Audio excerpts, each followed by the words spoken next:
اے لطیفہ عرض کیا ہے دیوبندیوں کے امام، اس کا نام اشرف علی تھانوی صاحب ہے، وہ اپنی کتاب فضائل یومیہ کے اندر 3 مقامات کے اوپر لکھا، میرے غوث الثقلین کا ایک دھوبی تھا، جب وہ مر گیا تو بعد میں اس دھوبی کو کسی نے خواب میں دیکھا تو پوچھا کیا بنا، تو کہنے لگے کچھ بھی نہیں.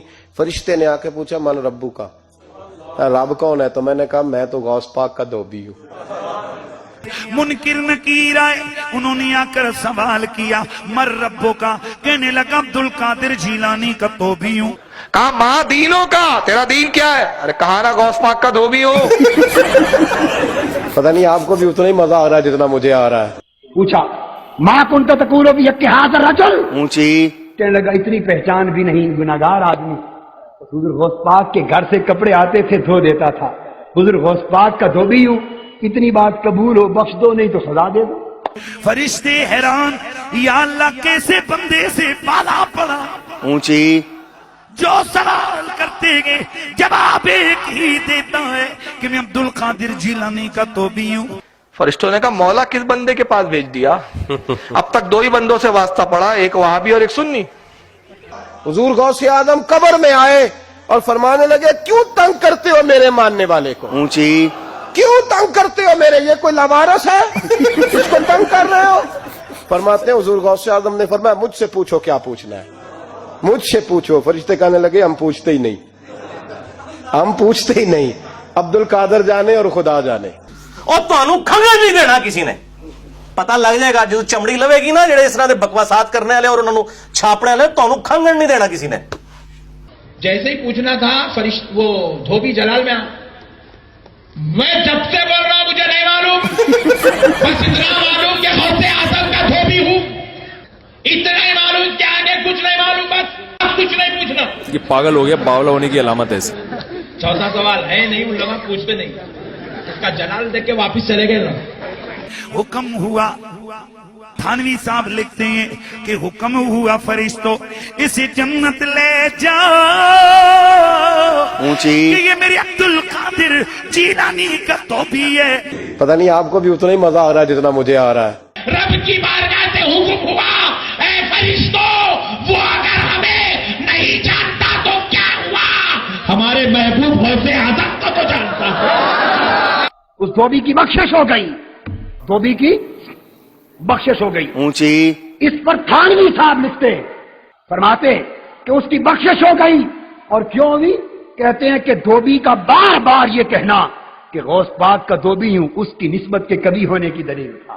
لیکن یہ مرنے کے بعد پتہ چلے گا، جو مولا علی علیہ السلام کا قول ہے کہ انسان سویا ہوا ہے جیسے ہی مرے گا تو جاگ اٹھے گا. اوہ یہ کیا ہوا؟ اونچی تو یہی کچھ ہی ہونا ہے. وہ اللہ دے بندو کسی وڈے تے وڈے امام نو بھی قبر کسی نے کھنگن نہیں دینا، ادھر تے حالت ہی کوئی نہیں ہونی. ٹھیک ہے کہ جائے گا کسی کی قبر میں پہنچ جائے گا، سب کچھ جھوٹ ہے. تو یہ ہوائیاں اڑ جائیں گی مرنے کے بعد، پتہ چل جائے گا کہ جناب یہ وہ کہتا نہیں، پتہ لگ جائے گا کہ آگے جا کے پتہ نہیں لگنا تو انہوں لگ پتہ جانا ہے. ٹھیک ہے، لیکن اس وقت ایک بندے کو مرنے کے بعد پتہ چلا کہ غلام احمد قادیانی دجال تھا، اب وہ کہ یا اللہ مجھے دنیا میں دوبارہ بھیج دے، میں دوبارہ اپنے آپ کی اصلاح کر لوں. نہیں.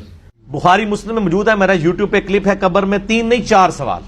بے شک. تو وہ سوالوں کے جواب آپ نے خود ہی دینے ہیں اپنی قبر میں. مر ربو کا، ماں دینوں کا، کوئی کسی کی طرف سے دے ہی نہیں سکتا. اس میں تو الفاظ ہے یا جواب دے گا یا نہیں دے گا. اگر بخاری مسلم میں کہیں ہے کہ کوئی اور آگے دے دے گا تو ہمیں دکھائیں کہ جی میں غوث پاک دا تو 20 ہاں. ایک وہ بھی سنے ہیں نا، فرشتے آئے تو انہوں نے پہلا سوال کیا مر ربو کا، تو انہوں نے کہا میں شیخ عبدالقادر جیلانی کا دھوبی ہوں. اور یہ واقعہ اشرف علی تھانوی نے بھی نقل کیا ہوا ہے، صرف بریلوی نہیں بیان کرتے.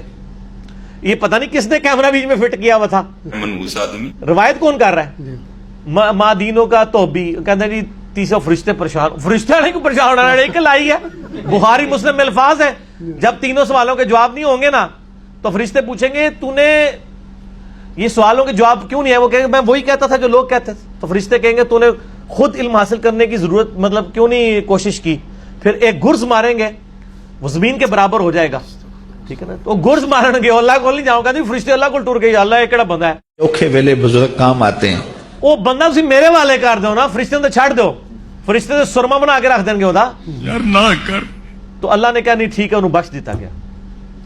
غوث پاک کا دھوبی کیا نبی علیہ السلام کا دھوبی بھی ہو وہ بھی اپنے مال کے مطابق اٹھایا جائے گا. بخاری مسلم میں الفاظ ہے مدعم نامی ایک غلام تھا نبی علیہ السلام کا, اونٹ کا کجاوا کستا تھا, آپ کو وضو کروایا کرتا تھا. غزوہ خیبر کے موقع پہ ایک نامعلوم تیر لگا, وہ شہید ہو گیا. صحابہ نے کہا بڑا خوش نصیب ہے, شہید ہوا ہے. آپ فرمایا تم اسے شہادت کی خبریں اور یہ سنا رہے ہو, خوش نصیب ہے. اور میں دیکھ رہا ہوں کہ اللہ تعالیٰ نے اس پہ آگ کی چادر ڈال دی ہے, جو اس نے مال غنیمت کی ایک چادر چوری کی تھی. تو اسی غوث پاک دے تو بھی لے کے بیٹھے ہو, اوکھے ویلے بزرگ کام آتے ہیں. اور کوڑ مارنے بند کر دو. اور بخاری مسلم کے الفاظ ہیں, مشکات میں بھی مال غنیمت میں چوری کے بیان والے چیپٹر میں آپ کو حدیث مل جائے گی. صحابہ کہتے ہیں اگر کسی نے ایک رسی بھی اٹھائی تھی نا, وہ بھی اس نے بیت المال میں جمع کروا دی. یعنی لوگوں نے کہا یہ رسی ہے نا, اس کی خیر ہے, اٹھا کے لے. یہ صحابی میں فرق ہے اور عام آدمی میں. جب ان کو حدیث پہنچتی تھی فوراً توبہ کرتے تھے. یہاں لوگ پورے پورے پلاٹ اڑپ کر جاتے ہیں لوگوں کے. جامع ترمذی میں حدیث ہے کہ سیدنا عثمان غنی رضی اللہ تعالیٰ عنہ علیہ السلام کے بارے میں آتا ہے کہ وہ جب کبھی قبرستان جاتے تو اتنا روتے کہ ان کی داڑھی آنسوؤں سے تر ہو جاتی. تو اصحاب پوچھتے کہ آپ کے سامنے جب جہنم کا ذکر ہوتا ہے آپ پہ اتنی خشیت طاری نہیں ہوتی, لیکن قبرستان میں قبر کے سامنے یہ معاملات آپ کے ساتھ کیوں ہوتے ہیں؟ تو انہوں نے کہا کہ میں نے نبی علیہ السلام سے خود سنا تھا کہ قبر آخرت کی منزلوں میں سے پہلی منزل ہے, جس کی یہ منزل پھنس گئی اس کی اگلی منازل مشکل ہو جائیں گی, اور جس کی یہ منزل آسان ہوئی اس کی اگلی منازل آسان ہوتی چلی جائے گی. یہ وہ شخص کہہ رہا ہے جسے 3 دفعہ جنت کی بشارت ملی ہوئی ہے.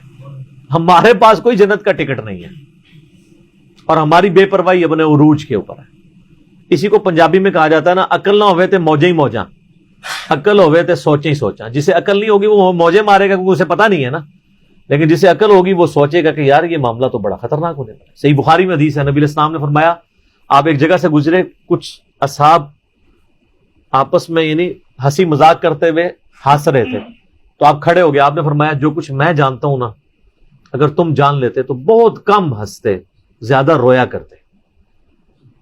بہت سیریس کیس ہونے والا ہے. صحیح مسلم میں حدیث ہے, آپ علیہ السلام فرمایا میں نے ارادہ کیا کہ میں اللہ سے دعا کروں کہ تمہیں عذاب قبر سنوا دے. دکھانے والی تو کہانی ختم سر, سنوا دے. لیکن مجھے ڈر ہوا کہ اگر تم نے عذاب قبر سن لیا تم اپنے مردوں کو دفنا نہیں چھوڑ دو گے, ایسی خشیت تم پہ طاری ہو جائے گی. لیکن یہ اللہ تعالیٰ نے سب کچھ پردے میں رکھا ہوا ہے سر. صحیح بخاری میں حدیث ہے کہ میت جو ہے وہ چارپائی پہ کلام کرتی ہے. نیک میت کہتی ہے مجھے جلدی جلدی میری جگہ کی طرف لے چلو, اور جو بری میت ہے وہ چیخو پکار کرتی ہے کہ مجھے کہاں لے کر جا رہے ہو. اور نبی علیہ السلام کے الفاظ ہیں صحیح بخاری میں کہ زمین و آسمان کی ہر مخلوق اس کی چیخیں سنتی ہے سوائے جنوں اور انسانوں کے, کیونکہ جنوں اور انسانوں کو اللہ تعالیٰ نے غیب کے پردے میں یہ چیزیں رکھی ہیں نا, اسی کے اوپر تو جنت ہے. ان الذین یخشون ربهم بالغیب لہم مغفرۃ و اجر کبیر. جو لوگ بن دیکھے اپنے رب سے ڈرتے ہیں ان کے لیے مغفرت ہے اور اجر کبیر ہے. دیکھ کے تو سب نے مان لینا ہے, پھر سر اس سے بھی آگے اگر آپ چلے جائیں, صحیح بخاری میں یہ حدیث موجود ہے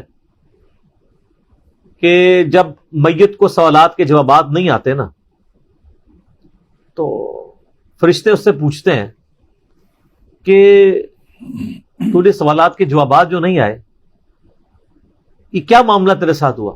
تو وہ کہتا ہے میں تو وہی کہتا تھا جو لوگ کہتے تھے, سنا کے سننی ٹننی, پڑھ پڑھا کے سننی نہیں. تو فرشتے کہتے ہیں تو نے خود پڑھ کے سمجھنے کی کوشش کیوں نہیں کی؟ پھر فرشتے اسے ایک گرز مارتے ہیں جس سے وہ زمین کے اوپر بالکل, جس کو کہتے ہیں نا پیرلل ہو جاتا ہے زمین کے, خاک بن جاتا ہے. اور اس کی جو گرز کی اگینسٹ اس کی چیخو پکار ہے اس کو جن و انس کے علاوہ تمام مخلوقات سنتی ہیں. اگر یہ سن لیں تو ظاہر ہے یہ تو پھر انسان کے بچے نہ بن جائیں. یہ اللہ نے پردہ رکھا ہے, ورنہ تو آپ بڑے بڑے بزرگوں کو دفنا کے نکل رہے ہو نا, ان کے پردے جو ہے نا وہ جنازہ یعنی اس قبرستان کے گیٹ تک پہنچتے بھی ساری بزرگی کھل گئی ہو, دلال کی بات پیچھے سے آ جائے یار نہ کر. ٹھیک ہے, لوگ ایسے بزرگی کا دعویٰ بھی پھر چھوڑ دیں گے, وہ ڈرتے رہیں گے نا. تو یہ اللہ نے پردے رکھے ہوئے. منحوس آدمی